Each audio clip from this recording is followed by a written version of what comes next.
demi persoalan.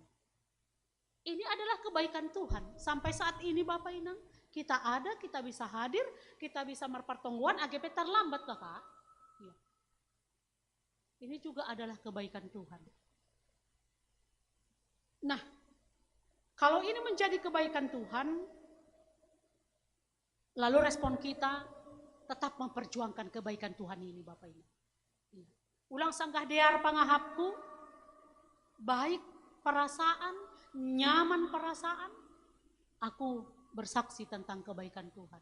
Ketika pergumulanku begitu sesak, lalu di mana Tuhan? Mari lihat umat Israel.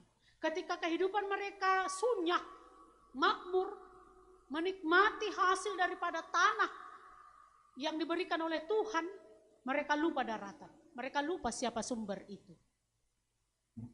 Dan mereka meninggalkan Tuhan. Jangan seperti itu.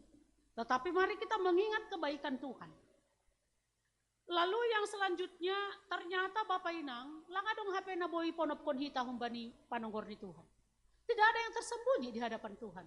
Talardo songon indahan bani balanga. Naido guluh tahun Bapak Inang. Begitulah kehidupan kita di hadapan Tuhan.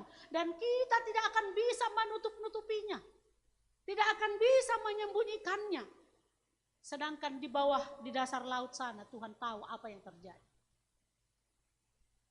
Apalagi maibagas paruhuran tahun. Ay taano halapung doon. Natinopan ni Tuhan doon.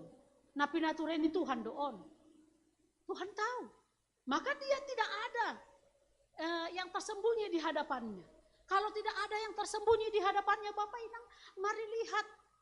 Jangan seperti yang dilakukan umat Israel. Mereka tidak lagi mengindahkan Tuhan, justru mengalihkan, bahkan menggantikan posisi Tuhan di dalam kehidupan mereka. Angko ini nokan bani teks taon ayat 11. Pernahkah suatu bangsa menukarkan Allahnya, meskipun itu sebenarnya bukan Allah? Bangsa Kitim, Kedar, bangsa Moab tidak pernah ini. Mereka justru sangat fanatik kepada berhala.